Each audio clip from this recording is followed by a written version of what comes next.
What up with you, YouTube? It's your boy Cstapz. Hey, they made me do it.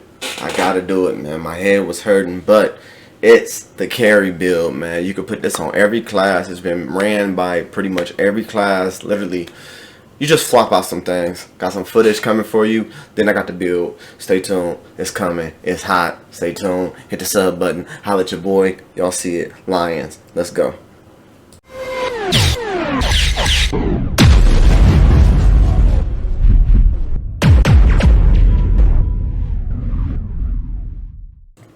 Alright, let's get right into the build so you guys can see it. Let's go into the character sheet. This is unbuffed, no buffs. Just wanted you guys to see it. Boom. Now we buff up. So we're going to pop our armor buff. Pop that, pop that, pop that. Now on our front bar, we are sitting at 4,000 weapon damage pretty much. 2,300 stamina recovery, 1,200 mag recovery. 35,000 health. You up there. Physical and spell resistance is really high. Crit resistance is high. Penetration will go higher, but I am currently, like I said, I just wanted to get this carry build out, you feel me? But it's going to be patched soon, so use it as fast as you can. But I had to level up my dual wield, so as you can see, I don't have my twin buff passive. Will be giving you more penetration, like I said, and damage and everything. Just be aware of that. And destruction staff, I don't have all my passives, but like I said, going back to the chart, I'm going to buff up one more time for you guys real quick. Then we'll get right into the skills, sets, all of that good stuff. Character, boom, you guys can look at it. Like I said, we do have 20 health on this build, and we have 44 stamina. We are using the Jewels of Misrule just because it's cheap, and it's a cheap alternative to the other one. We are using a Serpent Mundus stone. Really cool, because I tried it without it, and you do need the stam recovery. It really hurts, and you need the mag recovery. You do get all of your buffs from just buffing up. Going into race. On this, we are a wood elf. Like I said, I would recommend a wood elf. You can use other races, but I just like this for the movement speed, the penetration, and like I said, you get the stamina recovery, and you get the max stam, disease and poison resistance, so you can get away from a lot of poisons just from that. Like I said, next we went into consumables, going to the other consumable we're using. Like I said, we're using Jewels of Misrule, really cheap. You can use the gold food if you like, but for a cheap alternative, you can use this. If you don't want to use this, you also can use Dubious. Like I said, it's just you have to tweak a couple of skills. Bewitched, tried it, I wouldn't, doesn't really work that well. Like I said, consumables, we are using tripods. If you can't afford tripods, I would recommend getting some stamina pots or getting the magic ones. I would really say the magical ones over the stamina. It's hybrid, so like I said, going straight into sets then. We are using the Master's Perfected Sword on this. Like I said, I had the unperfected version so I can show you, because I've used both and it's not really no difference at all. But I have a dagger and a sword. That's just because that's what I got. But like I said, I would prefer, and you get more damage from using the Master's Mace. And I like the sharpened and powered for the healing. This one, it's really better than the daggers and sword combo. This is really horrible, to be honest. But yeah, I did have them perfected and I wanted to try them out. Next, let's go to the back bar. We have the Vatestran perfected lightning staff. But let me just tell you what the Master's, like, basically every time you do rendering slash, every 2 ones is going to hemorrhage the enemy. And basically you just spam that. It's a really low cost of skill. With the extra tick from the Masters on top of the ability, it hits really hard. And that dot lasts for 20 seconds now, which is why a lot of people are using this. Next, back bar, we're using the Vatestran perfected lightning staff. You can use ice staff, you can use whatever type of staff you like, but I had a lightning staff perfected, so I said why not. You do want to have defending. If you're not using defending, I will actually recommend and say use powered for the extra healing. That healing is so nice. But on this, you get the you get offensive penetration, which is really nice, but you're not, this isn't your main bar. But casting weakness of elements on a target, it creates a tether. Anybody goes between that tether and you, they take damage, and it just keeps stacking up over 10 seconds. Ends up doing 20% more damage, so it kind of carries your damage with the blood craze and the shocks and everything like that. Or if you was on a Templar with your jabs and everything like that, just piling up, or even on a DK with your dots, you just piling them up. Next, monster set, Battle Orcs. A lot of people are using Zons. I wouldn't recommend it. Designs like that beam, people they line of sight it so much, or they'll get out of there. They know it's time to get out of here. So I recommend battle lords, but I did want to give you the options that other people are using to carry. So like I said, if you want to use this on the Templar, change it out. Use Zons. Keep them in that room. Tear them down. Next, Mara's Balm will be patched. Don't know how bad the patch will be. Until then, you have, if you're on consoles, you have a whole month or something to still use it. I mean, why not? If you don't know what Mara's does, basically it gives you a line of armor, a line of crit resistance, and healing, and it takes negative effects off every 1 second. But when you take when you have 6 or more negative effects, it cleanses all of them. But the problem with this is with your shock, not your shock, with your Betty cleanses you. So let me go into that really quick so you can see why it's a problem. So with your Betty every 5 seconds is removing 1 negative effect. So this chains off Plague Break a lot of time, and you'll get your partners killed when you're going against some sweats and stuff. So be aware of that. But with that negative effect off, basically every 5 seconds you're getting healing. If you really need healing and you really want to proc your Maras, you just spam your Betty over and over and over. It's free and it'll cleanse everything. Just a little tip on how you get Maras to work. But Mars is one piece. Like I said, we are using a 5 piece of that on this. Going back, you are using battle lords. If you don't know what battle lords do, it gives you a line of weapon and spell damage from your monster helm. And when you use the ultimate, it's giving you spell penetration equal 23 times. So it hits really hard. Warden, you pop your storm, man, it's going in. Okay, next. Battle lords, 2 piece. I have this in infused. I would recommend getting this and not infused, because infused ain't really doing it. Like, you really want to have this in well fitted, but not really well fitted. I would say divines over anything, but you do want to have the prismatic glyphs on, or your all your big pieces. But I've been trying lately just to put prismatics on everything. Next, coming up, we have the belt of the training. You want to put a 1-piece training on here. If you're not using a 1-piece training, you're just using it for the extra health. But if you actually did want the max magicka from just a 1-piece, it's really good to use a 2-piece also. So if you feel like you need more magic, or you just want to hit harder and you want to have less health, just put a 2-piece training on versus using the other set where 1-piece druid. You want to have a 1-piece druid on, you want to have this in divines just so that you can get more regen and all that good stuff. Boom, pretty simple. So you have a 1 piece of training, 1 piece of druid, and you have Mars. This is literally all the sets you're using. This is gonna really keep you up. And the traits on the pants, you do want to have this in reinforced. I do have a prismatic glyph on here to give you more bang for your buff, because you do get targeted a lot. Next, heavy boots also. I have this in impen.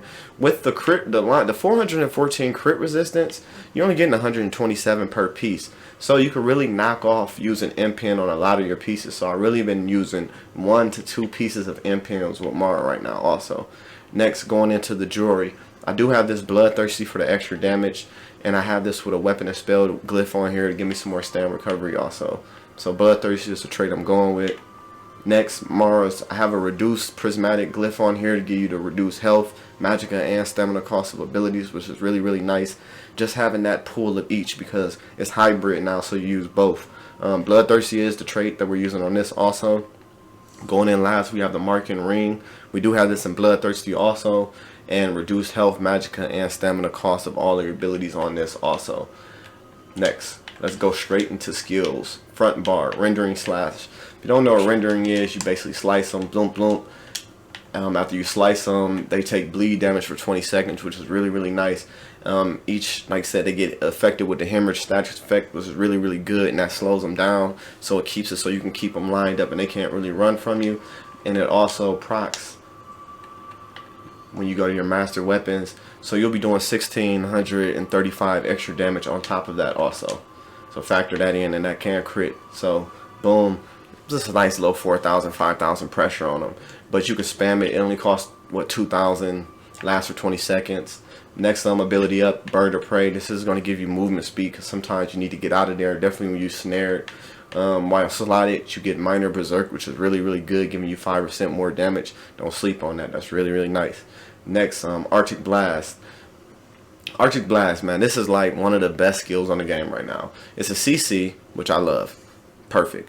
And at the same time, it gives you an instant heal. a big heal for normally 7,000 to 8,000. So if you spam like 2 or 3 of these, you're good. You're right back up, line of sight, and you're freezing them. So say in a panic situation, run into the crowd, freeze them all, you pop your wings, run out, try to hit them with your shock if you can, but we'll get into that next. Next, we are using Deep Fissure, the magic morph on this. Why are you using a magic morph? Because it does so much more. And on top of that, if you think about it, you don't want to use all of your let's say your sustain in one pool now. So you want to have some magic ability, some stamina. It works really, really well this way. That way you're not just running out of stamina. You can stamina roll dodge, and you're using your rendering for that, using your vigor. Just think about it, man. Hybrid. Next, coming up, we have Lotus Flower Bloom or Lotus Blossom. You know me. Hey, like I said, hey, wait, we're gonna stop real quick. If y'all haven't, I'm gonna have all of it coming out. We're putting all the bills out. Everybody using, don't care. They want to hide it, we putting it out. It's coming. But let's get to it. Lotus Blossom. Just make sure light and heavy attacks give you more damage. I like the morph that lasts for a minute because it lasts for a minute. Like I said, you don't really have to worry about it. It only costs 1,000. Really, really cool ability to use. And it gives you the major prophecy and savagery, giving you your crit, which is really, really nice. Northern Storm is the ultimate of my choice on here. If you don't want to use this, you can use Dawnbreaker. And if you do slot Dawnbreaker, you will do more damage just by having it slotted. I do not have Dawnbreaker unlocked because I've been grinding this character up. But like I said, this is Warden week, so I'll have non-stop. But Northern Storm, like I said, if you don't know what it does, man, great ultimate. Basically, it's a Deathstroke ultimate, and it gives you 300 weapon and spell damage for 30 seconds. You can get another ultimate in 30 seconds. Just putting that out there. And everybody get major protection, which is really, really nice. Let's go to the back bar. We have Leeching Vines. Leeching Vines, man, this is a really, really good heal. Like I said, it gives life steal. It's just putting it on players, and I just love it, man. It's really decent. If you don't want to use it, you don't have to, but I do like it just for healing you up. Next, Blue Betty. Like I said, we're using a Blue Betty to bring us back Magicka. Tried it with the Stamina Betty. This didn't really work. Like this one, you kind of need more magic. So your stamina recovery is really, really high at 2,300. Then you're getting more regen from your Blue Betty also, which is going to be towards your magic side. Next, Resolving Vigor. If you don't know what Vigor does, just basically you pop it now. It gives you increase your physical and spell resistance for 20 seconds, which is really, really nice. Just really, really good. And it's a heal. Not the biggest heal, but it is a heal. You could pop that using your stamina. Elemental subsibility. I don't have this fully maxed out, like I said, but if you do, that's even better. It just every 7.5 seconds, given that shield, burning, concussion status effects is really, really important. Just putting more status effects on them, and then you're just putting so many on them, you're just hurting them, and just it's too much for them to cleanse. Can't cleanse all of this. And while you're putting this on there, it goes in and it procs your Vatestran. This what it's just gonna make a tether. I wonder if I could tether this enemy right here and show you. Tether. Come on, please. Please. But you see that line? That's the tether. Anybody in between that they're gonna take damage and hurt. And if you and then every 7.5 second look status effect is random. That's fire. And another one's gonna pop off of them. Put it on them again. Look, here's the line. Status effects. You just really, really good. And with the Vatestran, it's just really, really good. Going back, last ability up is Ice Fortress. This is your buff. Like I said, give your major protection, not protection, but whatever it's called, fortitude, which is really resolve now. They keep changing it, but just basically, just giving your major protection or whatever, giving your armor buff. And the ultimate we do have on our back bar is Healing Thicket. Like I said, really, really cheap ultimate. You get it all the time, and it's a really, really good heal, and it lasts for a long time. Let's go see. Did I forget anything on here? Nope. Let's go into champion points real quick, and I'll just let you guys look at what I'm using. And if you guys want to copy it and paste, really, really easy. Like I said, I do have clips, everything coming up. If you haven't checked out any of my other videos or builds, check them out, man. Let's go Detroit Lions, like always. I will have Magic Warden coming out this week. Also, more builds to come. It do take time for me to test these builds and try it and make sure it do work. I will have more builds coming out after the patch, like always, but most of my old builds, they do work. All of them do work. None of my builds have ever been patched. Think about it. But like I said, this is the carry build. But this is all my champion points. Like I said, I hope you guys enjoy this. Hope it helps you guys. Really simple. Just put your Vatestran on them, put your buffs up, you try to line up your shock with them, and literally rendering is really simple. Boom, and just, oh my god, sustain is so good on here. Like, you could pop. Oh my god, man, dude. Stay tuned, man. More videos to come. Hope you guys like it. Peace.